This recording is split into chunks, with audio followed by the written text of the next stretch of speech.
If Governor Hogan lifted all travel restrictions 1 hour from now, how would you feel? Would you be excited and anticipating and run and hug all your friends and grab the babysitter and say, "Come help me"? Or would you say, "Man, I wasn't ready. I thought it would last longer than this. I never got around to doing all the things I wanted to be doing during this quarantine. I didn't take care of myself like I needed to. I didn't give any time to the Lord, and I got mad at those I was stuck in the house with, and I got irritated at them, and I didn't take care of my responsibilities." Get ready. Be ready, because the end of this quarantine could happen sooner than anyone thinks.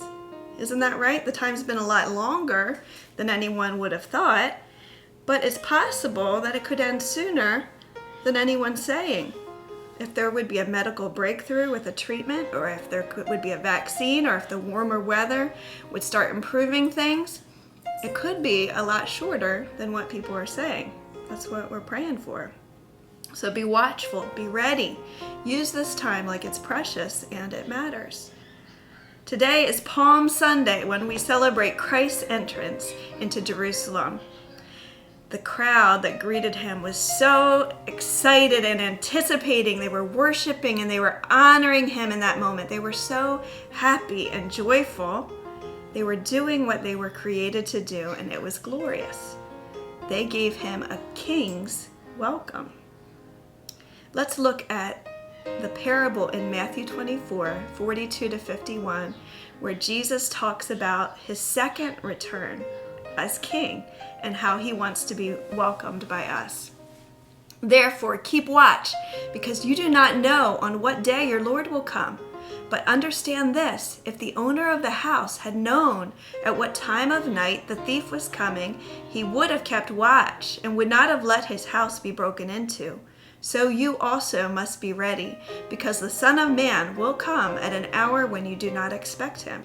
Who then is the faithful and wise servant whom the master has put in charge of the servants in his household to give them their food at the proper time? It will be good for that servant whose master finds him doing so when he returns. Truly, I tell you, he will put him in charge of all his possessions. But suppose that servant is wicked and says to himself, 'My master is staying away a long time,' and he then begins to beat his fellow servants and to eat and drink with drunkards. The master of that servant will come back on a day when he does not expect him, and at an hour he is not aware of. He will cut him to pieces and assign him a place with the hypocrites, where there will be weeping and gnashing of teeth." Jesus wants us to be faithful as we wait for him.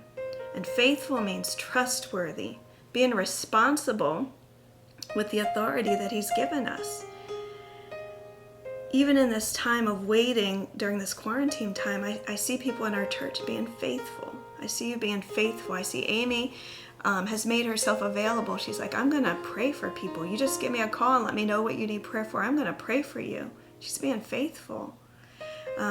Olivia has been passing out food to homeless people, using precautions, being careful, but taking care of those who didn't have food.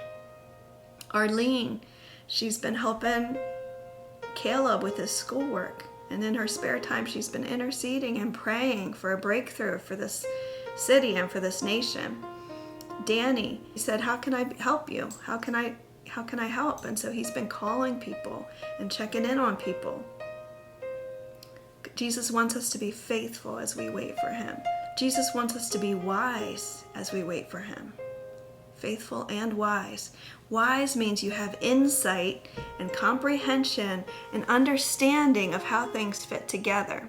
God promises, he said, "If anyone lacks wisdom, just ask and I will give it." If anyone lacks wisdom, just ask and I will give it. So yesterday I realized that I was lacking wisdom in how I was caring for myself. I was getting really frustrated with technology. I was trying to work with my phone and with Facebook Live and trying to get it to orient the proper way. So finally Todd said, "You should just make a Facebook Live video and I'll be able to see then if it's oriented the right way." So I laid on the couch and I did this strange Facebook Live video. And a few minutes later, I got a call from someone very dear to me, and they said, that Facebook Live video that you did looked very strange. Are you sure you want to have it on your page? And I started to laugh, but then I just started to cry uncontrollably. And I was like, why? What is going on? Why am I crying? And Todd started to pray for me, and I realized that I wasn't walking in wisdom and taking care of myself. I was pressuring myself. I was pressuring those around me. I was pressuring my boys to get their schoolwork done. I made Job do 4 tests. I wanted him to do 5. And I was feeling inadequate in all my attempts to take care of my responsibilities. And so I just took some time to rest, and I invited Jesus to be king again. Instead of me trying to be in control so much, I just asked him, come, King Jesus. I lacked wisdom, and I asked, and he gave it. So Jesus wants us to be faithful and wise. And he also doesn't want us to be like the wicked servant who wasn't dependable. He wasn't responsible with the authority that was given him, but he used his authority harmfully. He used the time harmfully, and he had no understanding that his time was precious and that it mattered what he did with it. It mattered how he used it. It mattered if he misused his authority. I don't like to think of myself as being like that, but you know, it's easy to get like that. I was getting frustrated with homeschooling the other day, and I was trying to explain math to one of my sons, and he just stared at me. And I explained again, and he just stared at me. So finally I started yelling. I said, stop staring at me. I need you to speak to me. I need to know that you understand what I'm trying to say to you. And I knew that I wasn't using my authority in a way that built him up. Where has God given you authority? Right now, during this time of lockdown, your authority is probably mainly over yourself and your household and any remote responsibilities that you have. Use that authority in a faithful and wise way. This parable tells us that when our King comes again, he will make things right. He will reward those who were faithful and wise, especially in the secret and small things. Those who loved God with all of their heart and soul and mind and strength, and those who poured out that love on their neighbors. And part of making things right is that he's also ready to judge and remove all that hinders his love. Like he had to remove that abusive servant who was being abusive with his authority. So we don't know when this quarantine is going to be over. We don't know when Jesus is going to return in all his glory. But we are told to keep watch. And these are the words that Jesus speaks time and again. He says, keep watch, watch and pray, so that you will know how to be the faithful and wise servant. And so I believe that the best way to keep watch is to welcome him today. So let's just welcome him.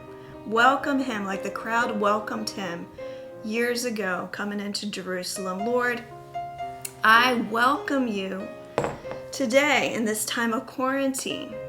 Lord, I welcome you today into the places in my life where I'm struggling with fear for my health or fear for my finances. Lord, I welcome you today, King Jesus, to help me take authority over myself, over my thoughts, over my rest. Lord, I welcome you today to help me to love those who are near to me. Lord, I welcome you today into my loneliness. Lord, I welcome you today, King Jesus, into my frustrations with technology and all my inadequacy, knowing that you are more than enough. You're King Jesus. I welcome you as King. I lift up my praise to you. I lift up my thanks to you. I lift up my honor to you, King of kings and Lord of lords.